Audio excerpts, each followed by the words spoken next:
Olympian and Dr. Gevvie Stone will return to the world stage at the end of this month as she competes with the U.S. rowing team in Tokyo.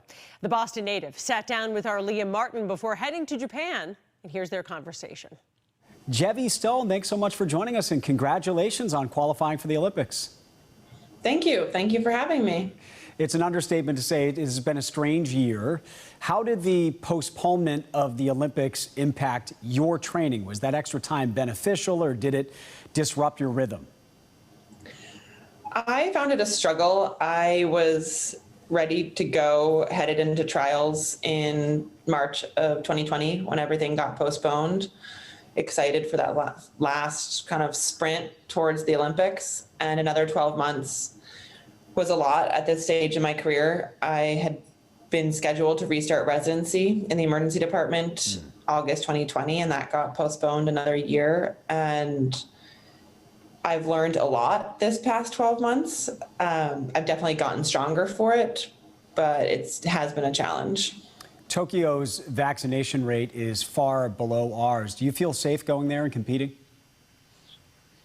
Yes, I think the vaccine is very successful. Looking at the new data that just released, and I am fully vaccinated. Also, we are not going to interact very much with anyone in Tokyo, in that we will be in the Olympic Village and at our competition venues, and that's really it.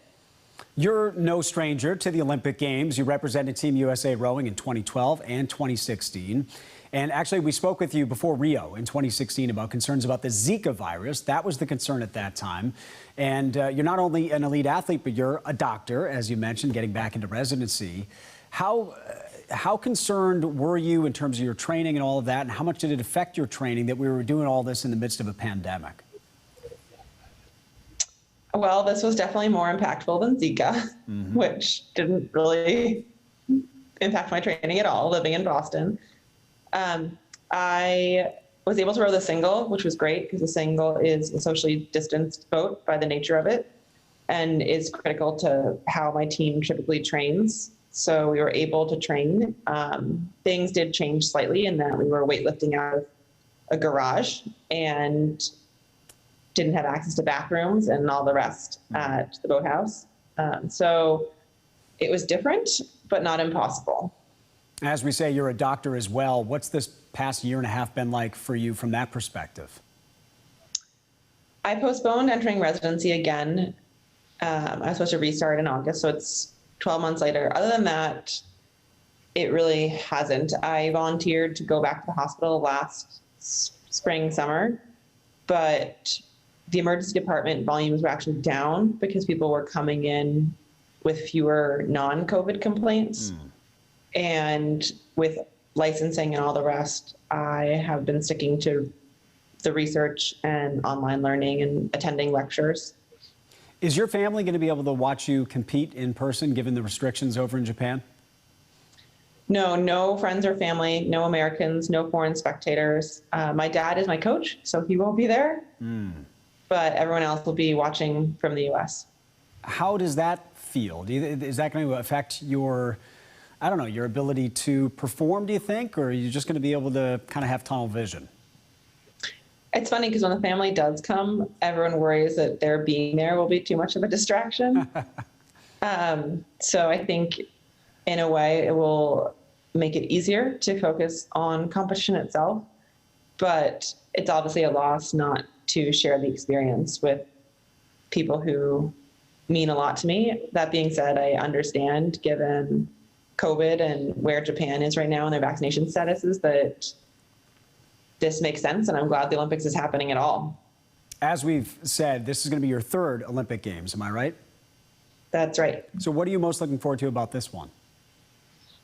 I'm in a different boat this time. I'm in the double, and that makes it an entirely different experience.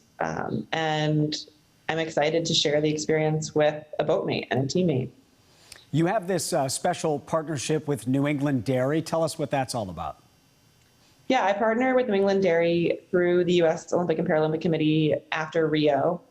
They looked for athletes who grew up drinking milk and still drink milk, and I am happily one of those. I think that Milk is great for my recovery as far as a vehicle for protein, calories, and other good nutrients.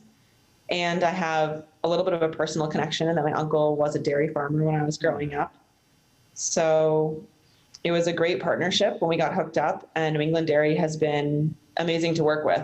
They are a nonprofit that works with local dairy farms and tries to promote not only the nutrition of milk, but also the community that dairy farms have between themselves, and also what they contribute to their local communities, and trying to look at everything from an environmentally sustainable and all around generally positive vantage point, which I really appreciate. Plenty of milk there in Tokyo.